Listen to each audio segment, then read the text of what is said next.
Hello friend, मैं स्मृति ऐश्वर्या आप सभी का स्वागत करती हूं आपके अपने यूट्यूब चैनल स्टडी विद स्मृति में। आइए शुरू करते हैं आज की क्लास।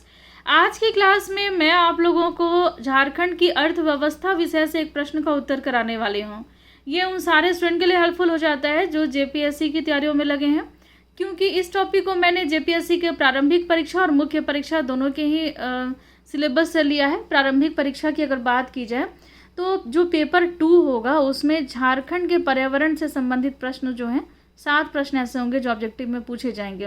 वहीं मुख्य परीक्षा की अगर बात की जाए तो अर्थव्यवस्था विषय जो पेपर 5 में पूछे जाने हैं, पेपर 5 में अर्थव्यवस्था विषय से प्रश्न जो है वो पूछे जाएंगे। तो उसमें आप लोगों को झारखंड के पर्यावरण के बारे में पढ़ना है।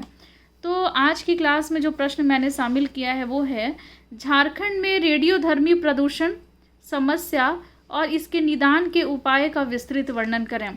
तो जो रेडियोधर्मी प्रदूषण से झारखंड के कुछ क्षेत्र जो हैं वो गुजर रहे हैं, तो उनसे कौन कौन सी समस्याएं जो हैं वो खड़ी हो रही हैं और इसके निदान के क्या उपाय हैं, इन्हीं सब चीज़ों का विस्तार में वर्णन करना है। तो सबसे पहले तो इसके प्रश्न के उत्तर लेखन में मैंने भूमिका लिखा है और फिर इसके बाद मुख्य भाग का है और उसके बाद निष्कर्ष का है। भूमिका में मैंने थोड़ा रेडियो एक्टिव पदार्थ जो हैं उनके बारे में बताया है और किस तरीके से ये प्रदूषण फैलता है ये मैंने बताया है, और साथ में कौन से ऐसे रेडियो एक्टिव पदार्थ हैं जो झारखंड में पाए जाते हैं और किन किन क्षेत्रों में पाए जाते हैं इसका भी मैंने वर्णन भूमिका में ही किया है। और फिर मुख्य भाग में मैंने ये प्रदूषण किस तरीके से फैलता है इस रेडियो एक्टिव पदार्थों के द्वारा उसका पूरा वर्णन किया है, और उसके साथ उससे होने वाली जो समस्याएं हैं और मानव स्वास्थ्य पर किस तरीके से प्रभाव डालती है, वायुमंडल पे कैसे इसका प्रभाव पड़ता है, पेड़ पौधे मिट्टी पे किस तरीके से को ये प्रभावित करता है, तो इसके बारे में भी मैंने बताया है। और फिर इसके बाद इन समस्या के निदान के बारे में मैंने कुछ लाइंस लिखे हैं और फिर लास्ट में मैंने निष्कर्ष लिखा है। तो सबसे पहले हम लोग भूमिका की बात करते हैं। तो भूमिका में मैंने दिया है कि रेडियो एक्टिव पदार्थों के विकिरण से जनित प्रदूषण रेडियोधर्मी प्रदूषण कहलाता है।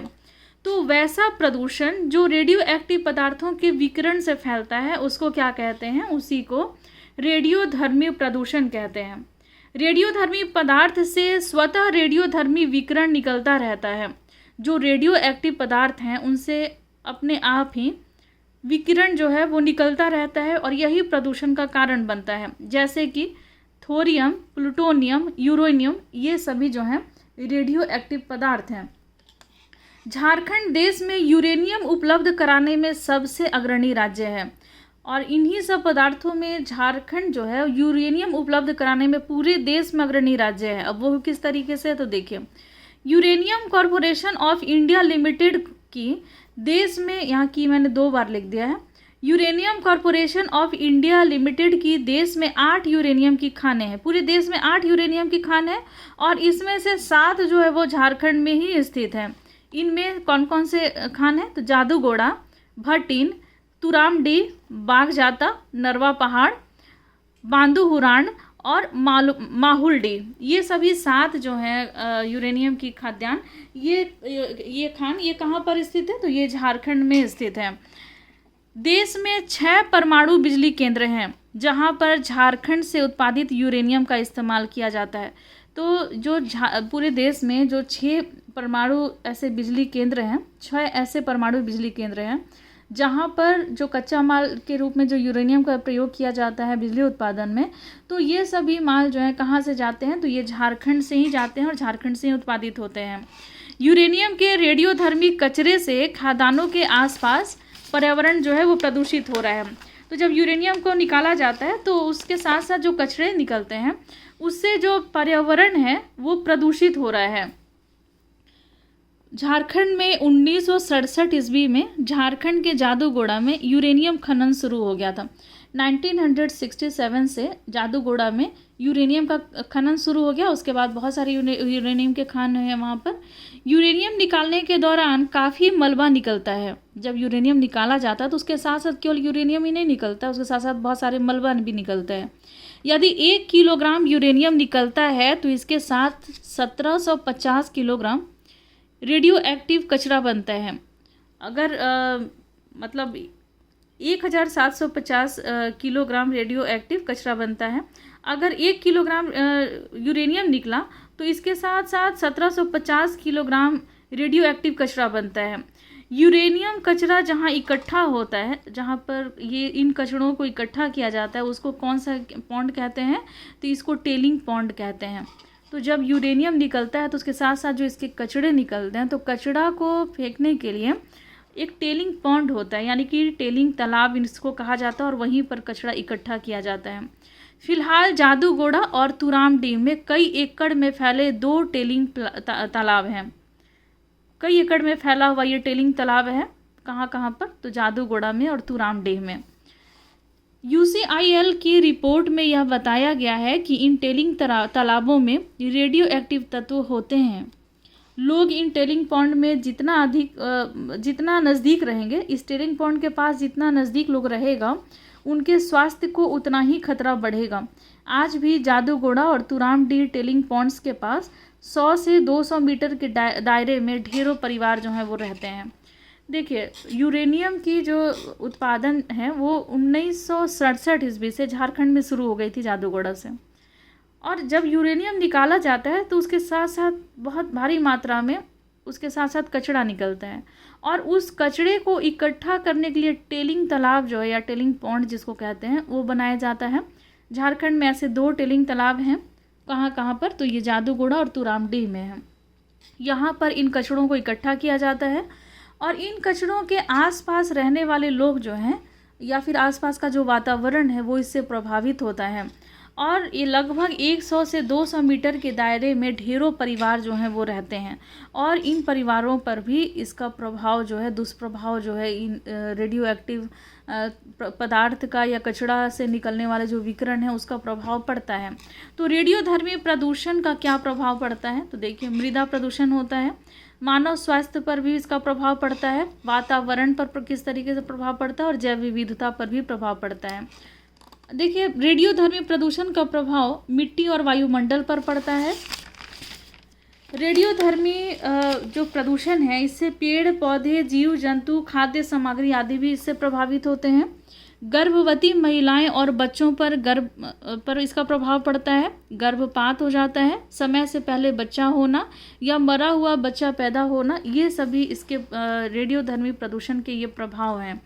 इससे कैंसर, ट्यूमर, मोतियाबिंद और आनुवांशिक बीमारियां भी होती हैं। वाइट ब्लड सेल को नुकसान हो सकता है। इससे रोगों से लड़ने की शक्ति जो है वो प्रभावित होती है।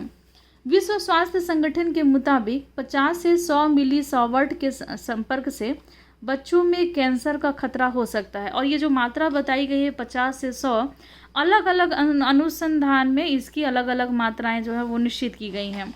अलग अलग अनुसंधान के द्वारा इसकी मात्रा अलग अलग बताई गई है। और इसके ये जो रेडियो एक्टिव जो विकिरण निकलता है, इसका जो प्रभाव है मानव स्वास्थ्य पर, पेड़ पौधा, मिट्टी, वातावरण सभी पर पड़ते हैं। बहुत दुष्प्रभाव है इसका। जादूगोड़ा तथा अन्य यूरेनियम खानों के द्वारा जो फैले रेडियो एक्टिव प्रदूषण से संबंधित कुछ प्रमुख रिपोर्ट भी सामने आए हैं।